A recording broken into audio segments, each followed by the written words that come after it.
I'm here tonight with Tim Carter. When did you know that you wanted to be a musician? Oh man, well, really early on. I mean, when I was a kid, my dad was a radio DJ. That's what he did for a living in High Point, North Carolina. And so I grew up at a radio station. And so, I was just around music all the time. My dad was a musician.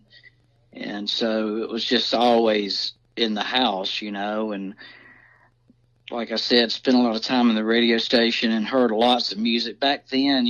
Like in the 60s and 70s. DJs could play whatever kind of music they wanted to play.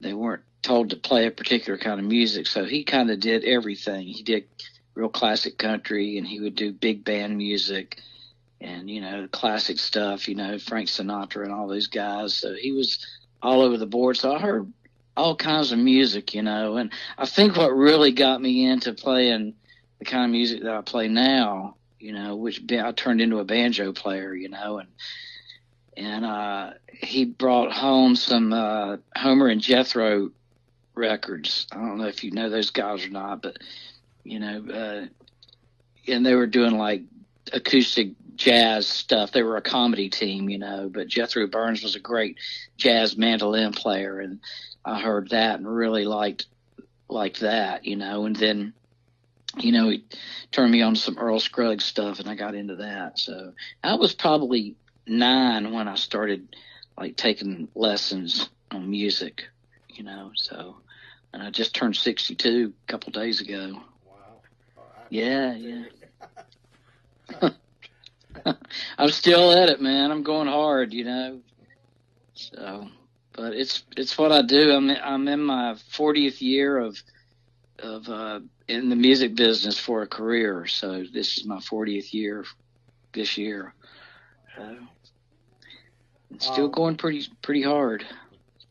When you're not playing music, you're also a recording engineer. I am, yeah. Well, can you tell people about that? Well, I live here in Nashville, Tennessee. I've been here for almost 26 years, and I've always been in the recording part of music, since me and my brother, we were the Carter Brothers. We toured for 30 years as the Carter Brothers, and we made our first record in 1980, and I was involved in the recording process of that record. So I always enjoyed it, so I've kind of kept up with it all these years. And when I moved to Nashville, I stayed in it. And Nashville is such a recording town. It's like a day job for me. It's like I go to work at 10 o'clock in the morning, and at 6 o'clock I finish. And it's daytime work. So, there's so many people in town here that are full-time musicians, and that's when they record their records. So, I'm right in the middle of all of that. So, I've won some Grammys, some Grammy awards for engineering records that have won Grammys or been nominated for Grammys. I've worked with people like, Vince Gill and Tim O'Brien and, just dozens and dozens of them. But, that's the good thing about living in Nashville is there's that kind of work that's available, and there's plenty of it. And, once you have some semi-success with that, then people just start seeking you out. So I built my own studio, and now I don't advertise it. It's a private studio, really, and people call me and that know about me and know about this place here, and so I don't advertise it, But so yeah, I'm if I'm not on the road, that's what I'm doing. And I keep projects going all the time. There's people in here recording, and mixing records all the time. So it's a pretty good place to be. We're going to play a song off your wish list called Whoa, Whoa.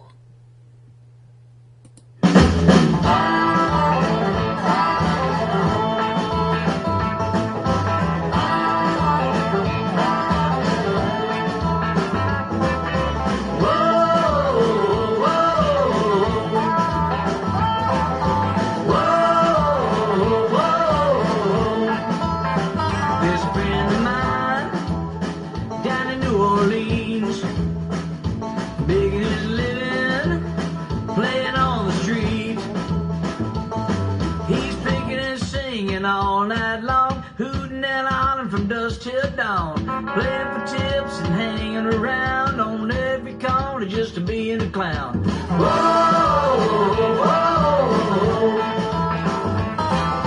whoa, whoa. There's a gal I know, she's long and lean, runs her mouth like a sewing machine.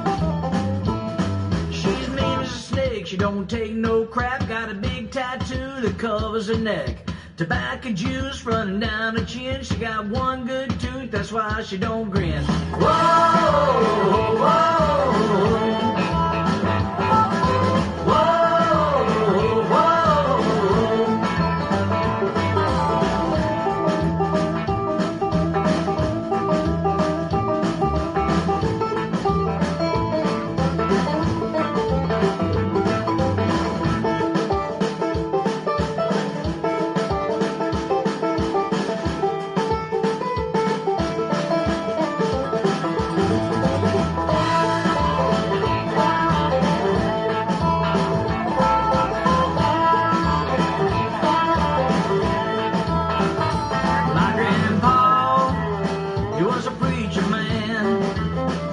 the word of God from his right hand.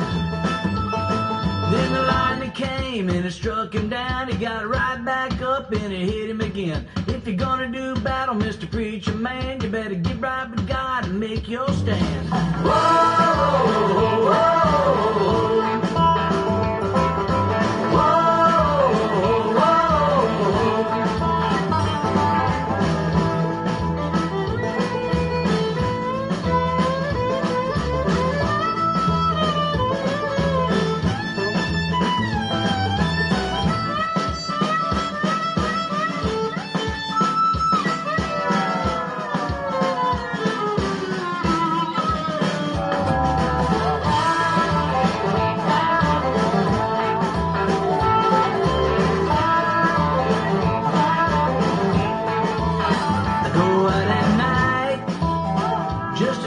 stars. I see Jupiter and I even see Mars. Ain't nothing like a man in the moon. He got a great big smile and he's singing a tune. Hanging out with me all night long. Got my top hat on and I'm singing along. Whoa, whoa.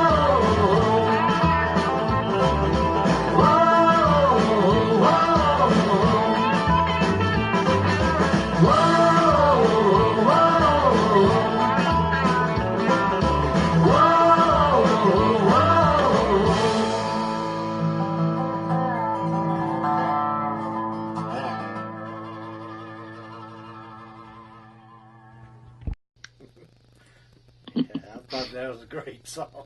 Thanks, man. It's just about, people that, were in my life at some point, Even my grandfather, he was a preacher, man, and he did get struck by lightning twice. Oh, wow. Yeah.